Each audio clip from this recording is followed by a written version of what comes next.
The story you're about to hear was told to me in the strictest of confidence.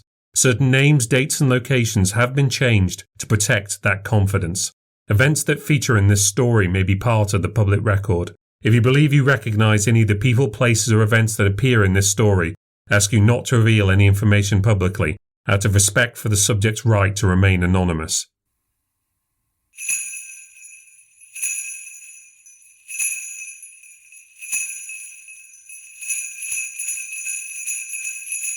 My name is David Paul Nixon, and you're listening to the New Ghost Stories podcast, where we delve into the New Ghost Stories archive to hear witness accounts of the supernatural, stories that could be delusions, lies, fantasies, or perhaps even the real thing. Just don't make your mind up until you've listened.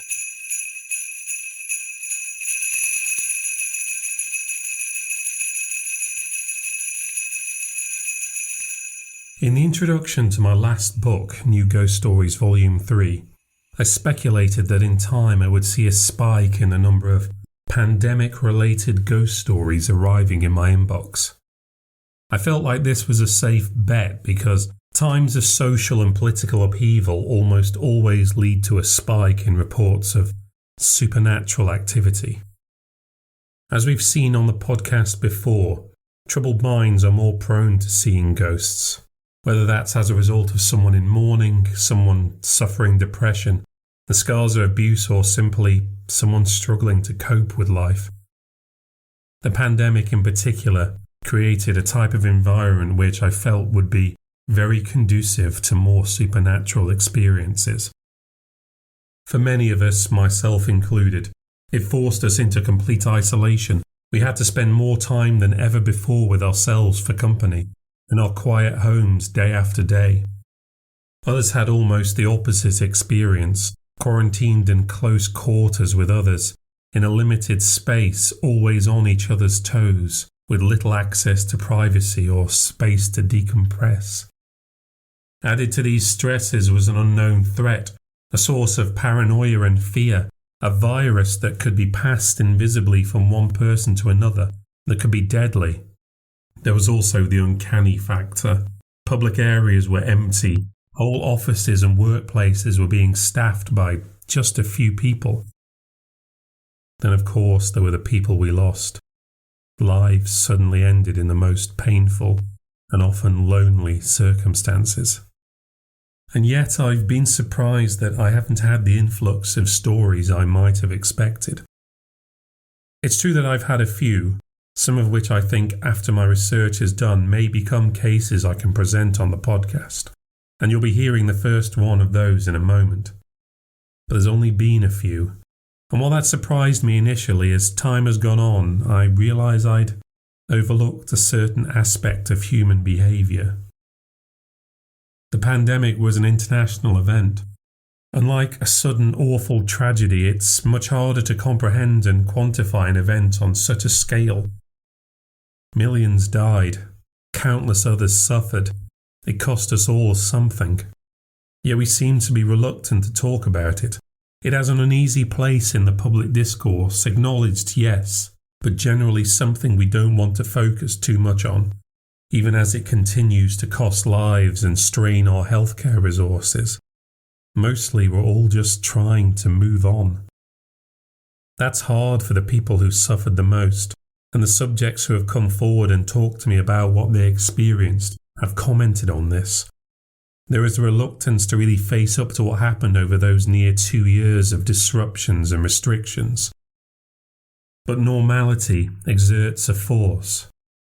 We don't like to be burdened with anything that restricts us, and it's so much easier to sweep things under the rug than face anything that might cause us to reflect on uncomfortable truths, or anything that might cause us to question our own behaviour or motivations. Let's just get back to normal, where we all think we'll feel more comfortable, where we think there'll be less trouble. It's ironic, of course, that this is one of the reasons we have ghost stories. We spoke about this a couple of episodes ago, about the bodies that lie inevitably beneath us wherever we go, wherever we live. Ghost stories are like little alarm bells that say, don't forget, consider, remember. It's why ghost stories are so often about injustice, despicable acts against individuals or peoples performed long ago, whose spirits come back to haunt those in the present, whether those people committed those acts themselves or indirectly profited from them. Supernatural stories are like little pangs of conscience on the public psyche, remind us not just of things that are wrong, but that we know that they're wrong. We've all heard that phrase that gets said about the sins of the past. Oh, it was a different time. In some sense, that's true. But plenty of us did know. There are countless ghost stories about injustices enacted against women, about colonial plunder, racism, and poverty. And countless people read those stories in popular books, magazines, and journals. Yet these things carried on anyway. I guess there's no good time to sit down and face incalculable wrongs, and the role that we all play in them, not to mention what we might need to do or sacrifice to resolve them. For the pandemic, it might simply be too soon. I don't know how much it helps to tell these stories and ring that little alarm bell. It has a cathartic effect for the teller if nothing else. Most of the people who come to me with their stories have said that they get something out of just saying things out aloud. I guess you have to keep telling stories until it becomes just too hard to turn away. I'm sure in time more pandemic stories will arrive, and I'll do my best to tell them. And with that in mind, we come to today's story, a Christmas story. If you've been listening to the podcast for a while, you'll know that Christmas stories are a rarity in my archive. This is another case that's been a bit of a rush to prepare for you. I hope you'll find it worth it. In some ways, it's a very traditional festive story, and fittingly it's one about the need for reflection. A man is forced to come to terms with his own actions and his own choices, and their consequences. I don't want to give away any more than that. Best to just let it unfold and see what you make of it. This is New Ghost Stories case number 431, believe it or not, and it's called The Self-Isolated Christmas, and you can hear it in full, uninterrupted, after these messages. Before we start, I want to ask a quick favour. If you've been enjoying the podcast, I'd really appreciate it if you could give the show a review. It really helps people to find the show and for me to share it with new listeners. You can review the show on Apple Podcasts or on the Spotify mobile app if you go to the show page and tap the 3-dot button. It really does make a huge difference. Thank you. And now, on with the story. I looked down at the 2 lines and felt like I couldn't breathe. The test is supposed to take a few minutes. It showed up in seconds as if I had super strength COVID. I called Grace immediately. "You're joking," she said. "I wish I was," I said back. "But how? How have you got it?"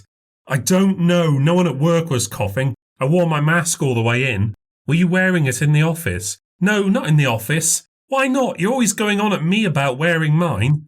"Because it's the office. No one wears one in the office. How's that going to look?" "Oh, fantastic. Have you had a test?" I asked her. "We took one before we left. We're all negative." "Must have got it yesterday or today then. Fuck!" "Was anyone at work sick?" "No, I just said everyone was fine." "And you've only been to work?" "Only there and back." We went for some beers at lunch, but hardly anyone was there. Everyone was staying away because of Omicron. "I can't fucking believe this," I said. I kicked a kitchen stool over. I'd planned everything so carefully. They'd gone to Mum and Derek's first with the presents, and I was going to drive over there tonight. I was trying to save all my remaining annual leave for the next half term. "How are you going to tell the kids?" I asked. "Well, I'll just have to tell them. No point putting it off. They'll be upset. This is going to ruin Christmas." "You know that all they want to do is open their presents. You and your plans," she scoffed. "Well, why does your mum have to be such a hypochondriac? She was the one who'd insisted on everyone taking tests. You'd rather come up here and give it to everyone, your mum and stepdad as well. They're all boosted. I'm not." We had our appointments scheduled for the first week in January. "Home tests aren't that accurate. It might be a false positive," she said. How am I going to know? Go to the testing centre at the sports club. I've been with the kids enough times. You can just show up. You don't need an appointment. I googled it. The place was open till 10. It had just gone 8. How long do they take to get back to you? I asked. At least 24 hours. Thought I might still make it over late Christmas Eve, maybe even Christmas morning if I was negative. I'll go now. We can decide how to break it to the kids when I get back. I grabbed the car keys and bolted out the door. I should have taken a jacket. I wasn't the only one going for a late last-minute test, and there was insufficient heating in the waiting area. Being shivering cold made it hard to use the swab correctly. I asked if there was any way to fast-track it. The person behind the screen wasn't helpful at all. I didn't know what Grace was getting worked up about. She wasn't the one who was facing Christmas, being stuck at home alone.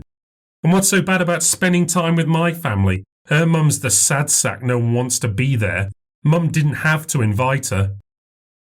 It was after 9 when I got back. I tried to order some food on Deliveroo before calling Grace so I could get that moving before we got into the discussion. How are we going to do this? How are we going to position this to the kids? I can't do it now, Jamie. I just put them to bed. We'll do it in the morning. I think it would be best to do it over Zoom, face to face. Sure, fine, whatever, she sighed. This is important, you know. I'm tired, Jamie. You're very on right now. I took a deep breath. But this is not how it was supposed to happen. What can you do? We've been lucky that none of us have gotten it so far. I crashed down into my chair in the living room. I was looking forward to this. After last year, I just wanted this to be a really, really good one. The last thing I needed was to be spending more time at home. Nearly 2 years of everyone always being here was taking its toll. The place was a state. I was wondering whether it was time to look for somewhere bigger, somewhere where we had enough room that you could still eat at the dining table if people had to stay home and work. I wish things could be normal again, I said. So do I, but there's nothing we can actually do about it. Neither of us said anything for a moment. Your mum wants to speak to you, I sighed. Tell her I'll call tomorrow. How has she been? I caught her telling Robbie he was saying book wrong again. Grace is from the Midlands and puts the emphasis on the ook. I'll talk to her again, I said. I got a notification to say my food was on the way. We can talk again in the morning. Maybe I'll be lucky and the test will come back negative, and I can still make it. We'll talk in the morning, she said. In the few minutes before my chicken vindaloo arrived, I realised just how quiet it was. 2 years with everyone stuck at home, and now it was silent. I'd completely forgotten what that was like, to be at home and to have absolute quiet. I jumped when the bell rang and the vindaloo arrived. It was lukewarm and not very spicy. I left them a bad review. Grace and the kids hadn't made a good job of tidying up before they'd left. I did a quick go-around, picking things up, putting things away. I went about with the hoover. Maybe the best way to use this time was to try and put things back together, bring some order to the chaos.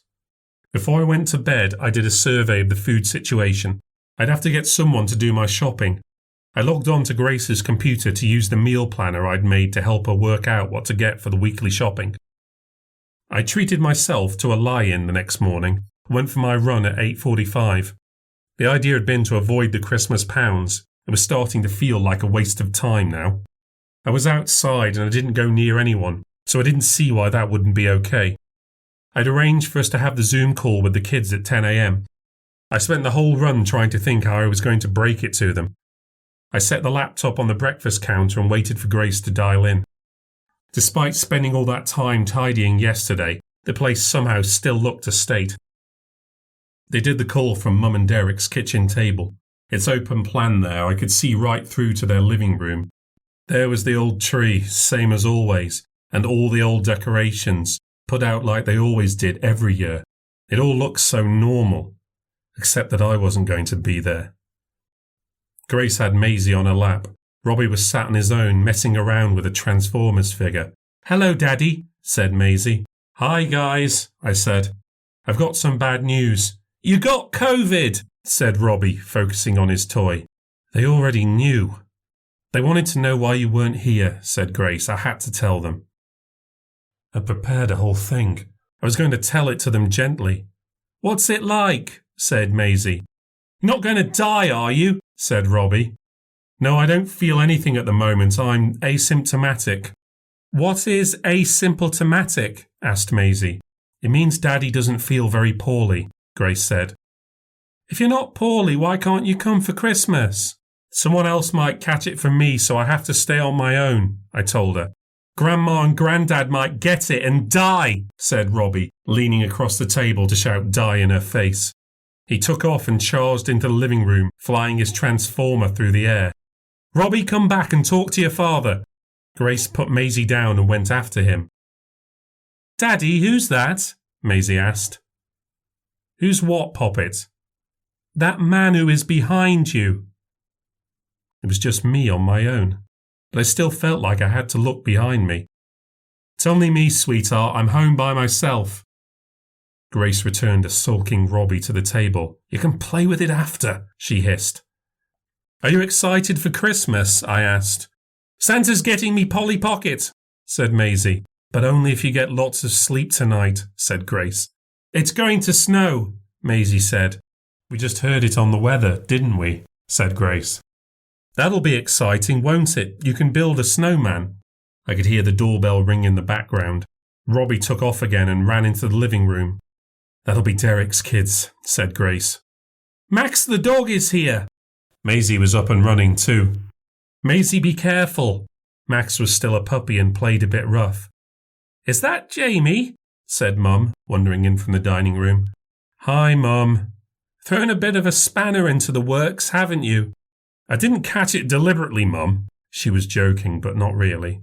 "How are you feeling?" "I feel fine. I don't have any symptoms." "Well, that could change, dear. Your cousin Rod ended up in hospital. Did I tell you that?" "Yeah, you did." "He still says he hasn't got his sense of taste back." "When did Rod have a sense of taste?" "What was that, dear?" "It was a joke. I was saying—" I could hear Max barking and saw him bound into the living room. He darted straight for Mum and started jumping up her legs. "Oh, hello, boy. Oh, who's a good boy?" "Max, down!" someone shouted. "It's all a go here," said Mum, turning back to the screen. "I've got to get everyone settled in, my love. We'll talk later." "Sure. Can you put Grace back?" She closed the laptop and the call ended. It was all quiet again after that. I thought perhaps I was better off out of it. Christmases at Mum's are pretty intense.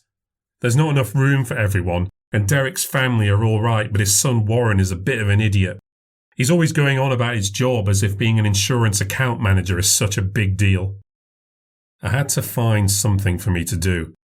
It couldn't be something too big. I might still get a negative result back, so no retiling the bathroom, repainting the radiators, or revarnishing the mock Tudor beams in the dining room. I decided I'd work on the bottom landing. Robbie was getting bigger, and no matter how many times you told him, he'd race down the stairs and his bag would scrape the walls and he'd kick the skirting board. The shopping came just after I got the filler out. I was not happy.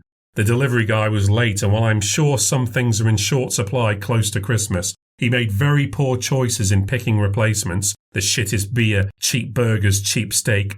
Cooking a steak and chips was about the only thing I was looking forward to. I messaged Grace to vent about it and left a bad review.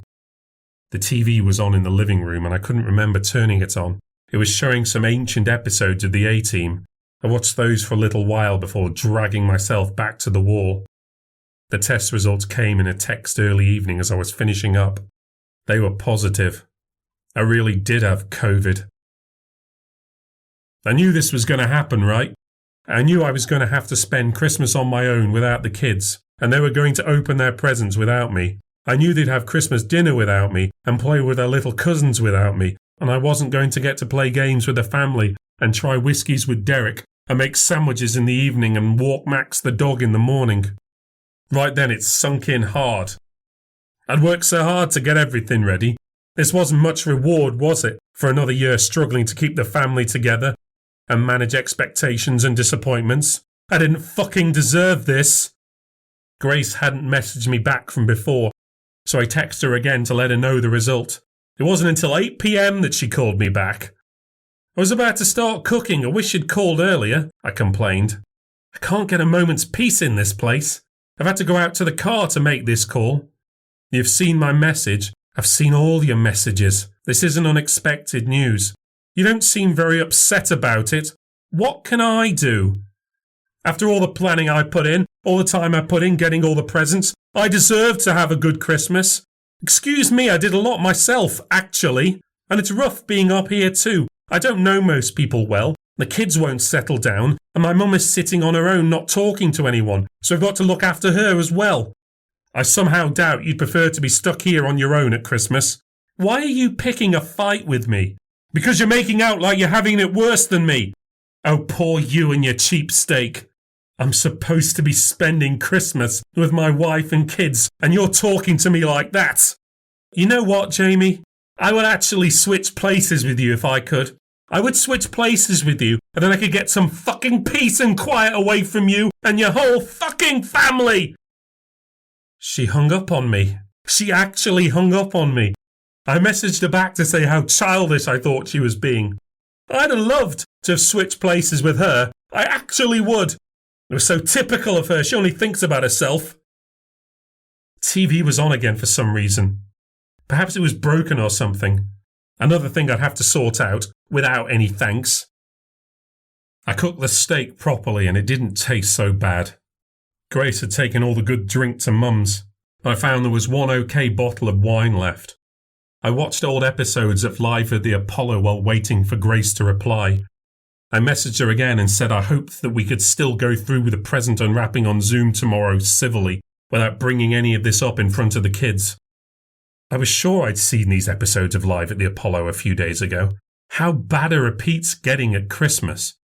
I texted her Merry Christmas at midnight as I got ready for bed, even though she still hadn't messaged me back. Before I turned out the light, I started to hear noises. Robbie's room is next to ours, and I could always hear him in there, except that he wasn't there. He was over 100 miles away. I knew what it sounded like when he was ambling around, opening and closing his wardrobe, pulling things out from under the bed. Those sounds were as familiar to me as any sounds could be, but these sounds were different. It wasn't his usual pace, and the footsteps sounded a little quieter. Then there was a sudden thump, followed by the floorboards creaking much harder than they would under his little feet. I went out into the hall. His bedroom door was closed. I was sure it had been open earlier.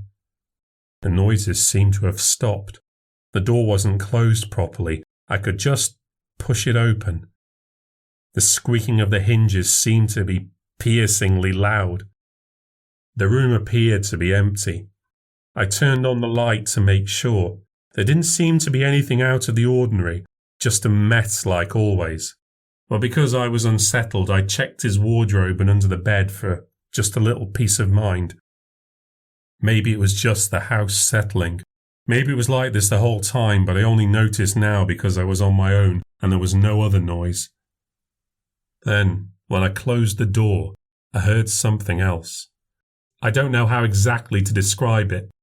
The sounds someone makes when they're crying, and they breathe in. A sort of sobbing sound. I turned the light back on and stared into the room. Nothing had changed. I walked back to our bedroom. Something about that sound, the sobbing sound, I didn't like it. It made me feel very sad. But I had a lot to feel sad about. Grace hadn't texted me back to say Happy Christmas. I texted it to Mum and Derek and my dad and his wife, and then I turned out the light. I spent most of the night just lying there, feeling miserable, and getting angry at Grace for being such a cow. I felt rough next morning. It had snowed a little overnight, so it was an official white Christmas. Grace still hadn't texted me. It was really childish and spiteful of her. I had present unwrapping in my calendar for 11 a.m, but I had no Zoom link. I texted Mum as Grace wasn't talking to me and asked her when the present unwrapping was beginning. She texted me back to say basically straight away they couldn't make the kids wait any longer. I ran upstairs to do my hair and make myself presentable for the call. I messaged Grace to ask if she was going to send me a link. About 10 minutes passed, I still hadn't heard anything, so I messaged Mum again to ask what was happening, and then Grace finally sent the link. I saw her looking into the camera. She ignored me when I said hello and turned the tablet around to the kids, who were waiting giddily in front of the tree. "Daddy's here," Grace said, obviously still in a huff. "Merry Christmas," I said, but the kids were just waiting to see which ones were theirs. "Merry Christmas, Maisie. Merry Christmas, Robbie." "Let's try to do things one at a time," said my mum. "This one is for Robbie." "Yes," he said, going right at it. "Don't snatch, dear." "Is it me next?" said Maisie, looking at Grace. "Merry Christmas, Maisie," I said. She didn't say anything. "Can you guys hear me? Grace, can you hear me?" "It's my turn," Maisie demanded, as Robbie prized his Nerf gun out the box. "No, it's mine," said one of her cousins. "I'm going to log out and come back in again," I said. I quit the call and dialed back, but I couldn't connect. I tried again and messaged Grace when that didn't work. I asked them to hold on until I could connect again. I kept trying and trying. Eventually I made it back, and I got a blurry view of Grace's face. She mumbled something I couldn't make out and turned the tablet back to the kids. They were already knee-deep in wrapping paper, but the screen was blocking up and the sound was cutting out. I saw Maisie come towards the camera with her Bratz doll. I think she said, "Look, Daddy," before the screen cut out. I tried a few more times but didn't work, and I got upset, very upset. I couldn't even watch them open their presents. Was that too much to ask? It's hardly worth me doing my hair. This was the worst Christmas ever. Grace messaged to say signal bad, sorry. I texted her back to say she could open her present if she wanted, the electronic massager thing she'd asked for, as well as a surprise spa package I'd picked specially for her. I made breakfast late. Maybe I was a little hungover. I'd forgotten to do the washing up last night. There were dirty plates and empty beer cans on the counter. That wasn't like me at all. I messaged Mum to see if Grace was okay. She was behaving very strangely. Could she keep an eye on her for me? I had to look at Grace's emails to see if there was anything going on that I didn't know about already. I went back to work and got out the tape and plastic sheets I needed to cover up the carpet on the landing before I started painting. I put some tunes on to try and cheer myself up, but it wasn't working. They'd be having Christmas dinner soon, and what did I have? Derek was a pretty good cook, all things considered, even if his gravy was always a bit wet. I messaged Grace asking for some pictures of the kids enjoying dinner, and then texted Mum to ask her to take some too, just in case Grace was deliberately ignoring me. Mum said she would, but without referencing my previous messages, so I didn't know if she was keeping an eye on Grace or not. I texted her back asking for clarity. Looking out to the lawn, I saw it had snowed more than I thought. There was an actual layer of snow, not too deep but thick enough so that it wasn't melting yet. I had an idea. I could make a snowman for the kids and text them the pictures. They'd love that, show them that I was enjoying myself. I got my gloves and wellies and went outside and started to gather up the snow into large piles. Then I started to compact it, pushing it together to make a firm, large ball. I began to roll it around the garden, picking up the other snow and pulling out any leaves or twigs that it picked up. It wasn't going to be a huge snowman, there wasn't enough snow, but I was going to make it a classic one, with charcoal buttons, hat and scarf, and carrot for his nose. But I think I probably used too much snow for the body. I wanted to make him up of 3 large snowballs, but I would just have to make do with 2, unless I gave him a really small head, like my stepbrother Warren. The second snowball was still quite heavy. It was going to be a challenge to get it onto the first one and get it to stay there. I compacted it super hard, then tried to roll and lift it up. I just about got the snowball on top when I saw someone. They were standing in the window, watching me. They were standing behind the patio doors. There was a shadow across his face. I could see him wearing some kind of robe. He was wearing a white t-shirt with his belly pressed up against the glass. I could see 2 long hairy legs coming out of a pair of grey shorts. I let the head slip from my grip, causing it to roll off and break on the ground. I looked down for just a second, and when I looked back, the man was gone.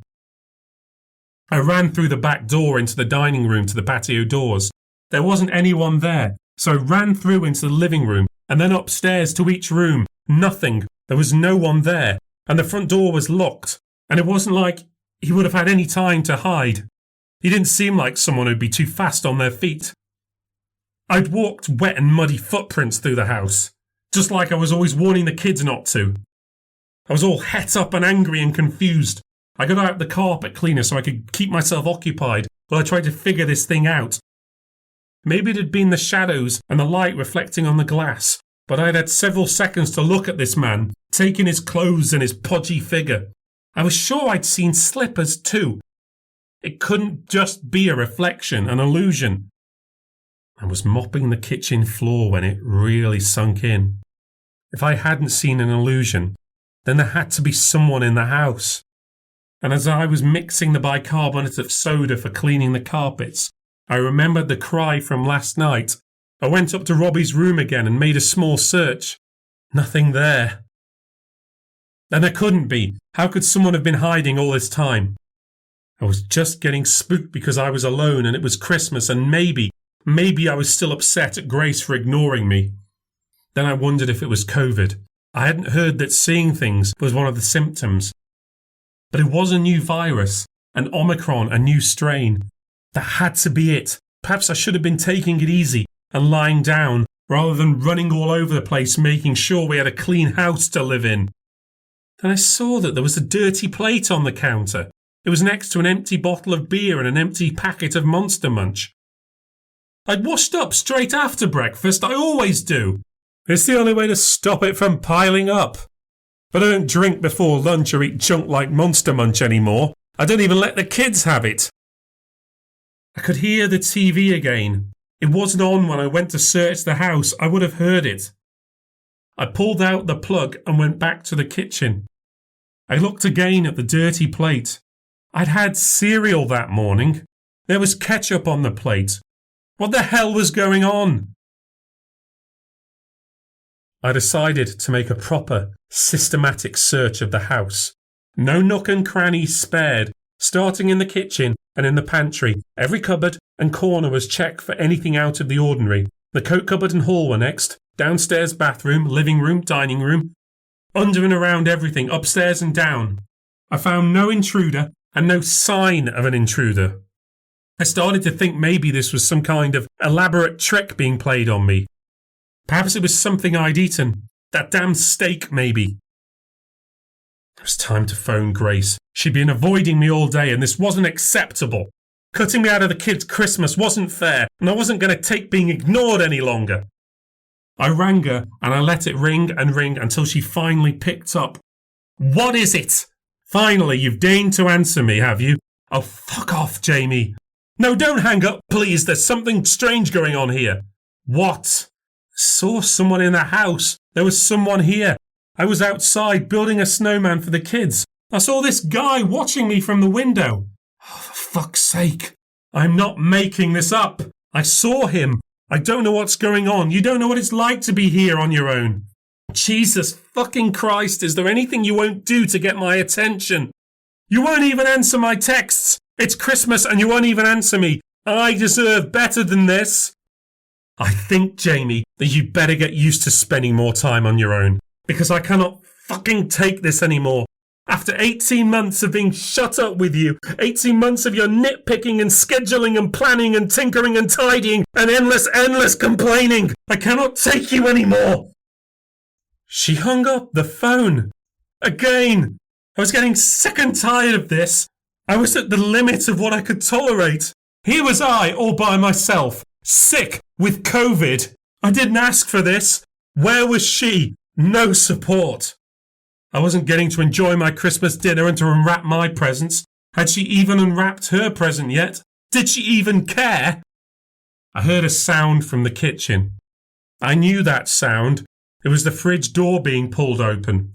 The kids were always trying to sneak things out of there when we weren't looking. I walked over. The kitchen lights were switched off. It was dark, very dark, even for December. The only light was coming from the open fridge. Behind the door, someone was rummaging inside. All I could see of them were some fluffy slippers, and then a hand reaching out to the kitchen island, placing items onto a plate. They were making themselves a snack, like they owned the place. I couldn't believe it. I could feel myself shaking with rage. I wanted to say something, but I felt like I couldn't, like I had a frog in my throat. I walked slowly around the island to get a better look at the intruder, but he didn't look like an intruder at all. He looked well at home here. He was in his dressing gown, and I remembered those hairy legs from before. He was dressed like he'd rolled out of bed a few minutes ago. I could see the bottom of his belly poking out from under his vest. He was a total slob. Before I could get a look at his face, he closed the fridge door and I lost the light. I watched him as he ambled his way over to the living room. I felt this incredible tension in my body. I was angry, yes, absolutely livid. There was something weighing me down. I could feel a wrenching inside of me that made me almost want to bend double. I had to grab onto the kitchen counter just in case I was suddenly overwhelmed. It was the strangest, most uncomfortable feeling. I could hear the television again. He'd been the one turning it on, but how could he have been here for so long without me seeing him? My world seemed to be moving, tilting from side to side. I started walking to the living room, but it was as if I had lead in my shoes. Every step seemed to take longer, to take so much effort, and all the while my home seemed to grow darker, and the darkness itself seemed heavy, like it was pressing down on me. By the time I reached the living room door, I could only just about stand up. I reached out for the side of the door frame, I grabbed it and slid down onto my knees. I didn't know what was happening to me. My head was bowed, it was hard to hold up. Things had gone blurry. I could see the light of the television. I could see this pig sitting in my chair, stuffing his face. But I couldn't see him properly. He was watching some kind of comedy. I could hear people laughing, cackling at something. But I never heard him laugh back. I didn't know what was happening to me. Grabbing onto the door frame, I started to pull myself back up. I was able to straighten out my knees, but I was still bent over with my head drooped down. I took a few deep breaths and tried, with a sudden burst of strength, to pull my body up and hold up my head. I managed to stand while leaning against the door frame, and I looked straight ahead of me. And just as I did, I saw the intruder walking towards me. He was walking right at me like I wasn't even there. I didn't have time to get out of his way. He passed through me like I was a ghost. And I finally got a look at his face. His round, ugly face. My face. My own face. Puffy, swollen, pale and overweight. Jowly, sweaty, unshaven. But still my eyes, my nose, my mouth. And for a moment I couldn't breathe. I slipped down onto my knees and then onto my hands and feet. I shuffled around on all fours, still weighed down by I don't know what. I turned to face this horrible thing. I saw him back in the kitchen, closing the fridge door again, beer in hand, thumping his hairy legs on the ground, walking back towards me. I dropped to the floor. Everything went dark. I couldn't see anything. Maybe I passed out for a moment. I felt as if the world around me was spinning, like I was being forced down the drain. But at the same time, I knew also that I was just on the floor. I could feel the floor beneath me, even though I had this sensation of being pushed down and turned around. I could hear strange echoes, voices, Robbie shouting, Maisie playing, Mum muttering and Grace shouting. I could hear my own voice. Even though I wasn't speaking, I could hear laughter from the television. I felt my mouth open like I was screaming, but I couldn't hear myself. But my jaw, it was open so wide I could feel the muscles on my face straining. I seemed then to be rising off the ground, levitating, and then I crashed back to the floor. That I really felt. It was as if I'd been thrown on the ground like one of Robbie's toys. My hands were dug into the carpet as if my life depended on it, like I was Spider-Man crawling on the side of a building and I'd fall if I let go. All I could hear was the sound of my own heartbeat. Through the darkness, I saw then a blue light. It grew in size and then faded, and then it came back again, always a little larger, the flashes more frequent. My brain wasn't working properly through all this. I couldn't think straight. But what I thought was that it might be calling to me, so I started to move towards it, because there was nothing else, nowhere else to go. I started to pull myself across the floor, digging my fingers into the carpet and feeling it peel away from the underlay. As I got slowly closer to the light, I could make out voices, far away, real, speaking voices, not just echoes from my memory. I was tired, shaken up, and I struggled to get very far. I rolled exhausted onto my side, relieved to be still for a moment. The voices were a little clearer, and in the flash of the blue light I could see figures. I must have made my way into the hall. I could see the outline of the front door. The light was coming in from somewhere outside.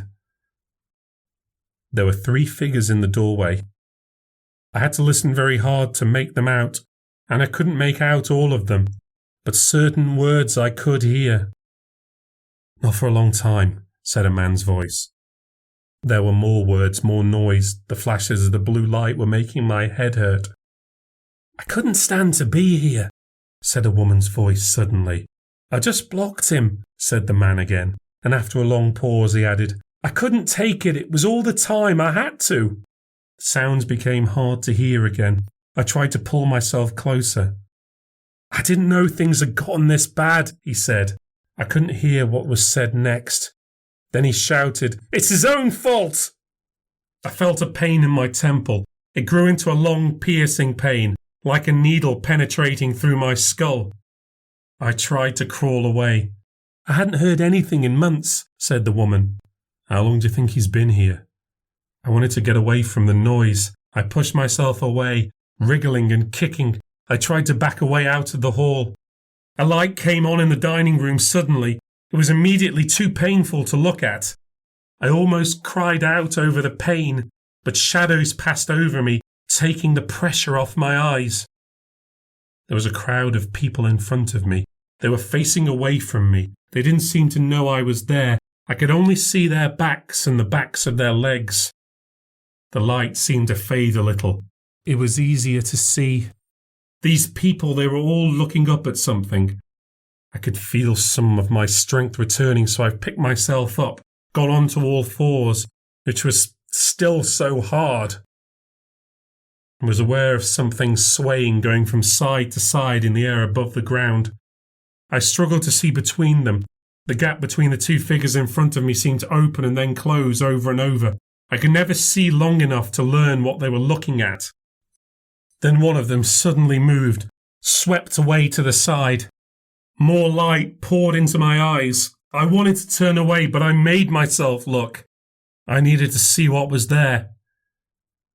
It strained my eyes. Slowly I made out a dark shape, thin towards the top, then much thicker below and getting thinner again towards the bottom. It was high up, hanging from the ceiling. It came into focus. I could see its legs, its fluffy slippers, its dressing gown, its fat face turned purple. I could see the wire around its throat. It was like someone kicked me in the head. A sudden force knocked me back, lifting me off my palms, flipping me over. I was about to crash back down on the ground, but I just kept falling. It was as if I was falling forever. For hours I was tumbling through the air and I was kicking and screaming and punching into the abyss. My body all spasms and gyrations. I had no control. And then, as if from nowhere, I fell over the coffee table in the living room. I flipped right over it, knocking everything off and landing in a pile on the carpet. I lay there a little while. The grey light of morning was coming through the window. Whatever had happened to me, whatever nightmare or delusion I'd had, it was over. But I had no time to be relieved. I was dizzy and somehow full of energy, though I felt exhausted. I sprung to my feet and found the world was still spinning, and I was spinning with it. I couldn't keep still. I was going around in circles. I stumbled into the dining room. I looked up at the mock Tudor beams and I remembered what I'd seen, and then I felt a sudden retch from my stomach. I was going to be sick. I ran for the bathroom and vomited my guts out in the bowl. I purged everything. Even when my stomach was empty, I still purged. Acid burned in my mouth, sweat poured down my face. When I was finished, I let myself slide onto the floor. I'm not ashamed to say that I let myself cry for a little bit then. After what had just happened, what I'd been through, I'm not ashamed to admit to having lost control for a moment. I was in a lot of pain, both mental and physical. I was suffering some kind of fever. It must have been a lesser reported COVID symptom, one from the new strain, or it still could have been something I'd eaten. What I saw, it was the most horrifying, terrible thing that I've ever experienced in my life. When I finally stood up, I rinsed out my mouth and then I went upstairs to get myself out of my sweat-soaked clothes. I noticed that the muddy footprints that I'd walked through the house were still there. How could that be? The mud had dried into the carpet as if I'd never tried to clean it up at all. Still trembling, I took a warm shower. It was a shock to the system, but a good one. With clean clothes on and feeling a little more myself, I tried to figure out what had happened. How much time had I lost? My eyes drifted towards the dining room where that figure, that man, had been hanging. That man with my face. Only it couldn't have been me, could it? The state of him. I would never let myself go like that. But it was a dream, a nightmare. We all see strange, bizarre things when we dream. Except that there were muddy footprints in the house, and there were dirty dishes in the sink, and I was sure I hadn't drunk that many bottles, and I don't eat Monster Munch these days. What had happened to me? What had I seen? I had a notification on my phone. It was Mum. She'd sent pictures of the kids from yesterday with a message saying, "Forgot to send these. Did you manage okay on your own?" Still nothing from Grace. I flopped down in my armchair. I was starving, but I didn't want to eat anything. I felt so empty, so unbelievably miserable, depressed, lonely. I looked over the messages I'd sent Grace yesterday, and then I started to scroll up further. I read what we'd been sending each other for months and months, going all the way back to last year. I felt myself starting to cry again. It took some time for me to gather the courage to do it. I texted her and I said, "I've been thinking, maybe I should move out for a little time, give you and the kids some room, try to think things over and work out how we should move forward." I clicked send. She said she wanted space. I wanted to see if she was really serious or not. I had a reply in moments. It said, "Where would you go?" And it hit me like a ton of bricks. I'd wanted her to say, "Don't be silly," or "What good would that do?" I put the phone down and stared out the window. Things were really that bad. I'd really fucked things up badly. I racked my brains and eventually messaged back that I could move in with my step-cousin John or stay in my friend Tim's Airbnb as it was out of season, just for now, just while we sorted things out. She took a few minutes to get back to me this time. She said, "Probably better if you stayed with your cousin. You might find it tough being on your own." I felt my temperature rise a little, as if I couldn't cope. Paced around trying to think how to reply. Was I really going to do this? Leave the home I'd worked so hard to provide for them, spent so long working on for them? Where would they be without me? How would they have gotten through the last 18 months if it wasn't for me looking after them, doing all the work for them? Took a deep breath. I was doing this for us. I was doing this for her and the kids, so we could all be happy and work together again. I text back, I'll call John tomorrow and see if he has space. I'll let you know what he says. I kept pacing as I waited for her reply. 10 minutes later, all she said was, okay. Married 8 years, 2 children, and all I get is okay. Well, fine. See how she does without me. I started to plan out what I was going to take with me and how many suitcases I'd need.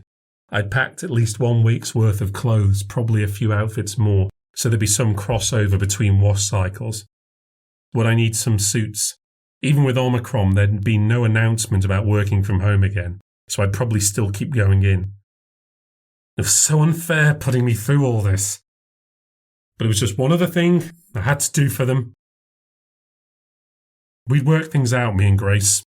I could compromise with her, providing she was able to see sense. I went to the garage to look for boxes. The light was flickering in there and the radiator wasn't on properly. It needed bleeding. And the more I thought about it, the more I started to feel better. Because Grace didn't have a clue. She didn't have a practical bone in her body. She couldn't fix radiators. Had I even seen her replace a light bulb on her own before? It was going to be chaos. Absolute chaos without me there to pick up after them, sort things out for them. Grace does work hard as a mum, but even she'd admit to not having her head screwed on properly most of the time. She struggles to plan ahead and stay organised. She barely does any budgeting at all. And as for cleaning up, this place would be a tip without me picking up after them, dirty clothes and washing up, piled high. Provided we work things out quickly, she'd still get the same amount of money from me each month. But let's see how she manages the spending. I wouldn't be bailing her out. I wouldn't be able to living somewhere else. Those are extra costs, and they'd have to start coming out of her end if she continued to be stubborn. I came back inside with the boxes and got to thinking about the boiler. I'd serviced it myself last year when it started turning off and on at random. I wondered if I could get back in there, loosen some screws or bolts, maybe remove a seal, and then just wait for the call. Give her a peek at what life was really like when you're the one taking all the responsibility. What was I worrying about? I'd be back in no time. There might be more lockdowns, more variants. Then what would they do? Once the lesson was learned, we could start trying to get things back on track, get everything back to normal, how it was supposed to be.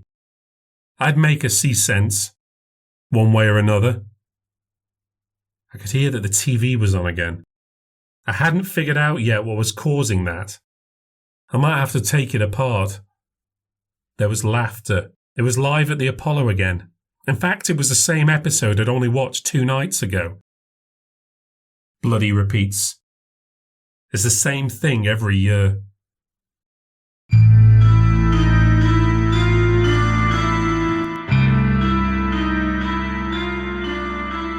Merry Christmas, and thank you for listening to the New Ghost Stories podcast. If you've enjoyed the podcast and would like to support what I do, please consider leaving a review on any platform and subscribing to hear future releases. You can also become a patron and enjoy some bonus content by signing up at patreon.com/New Ghost Stories. This podcast is written, presented and produced by David Paul Nixon. If you'd like to find out more about New Ghost Stories, visit my website, newghoststories.substack.com. And to get all the latest from me, follow me on Twitter and Instagram @NewGhostStories. We'll be back on New Year's Day with a brand new bonus episode. Have a happy holidays, and I'll see you then.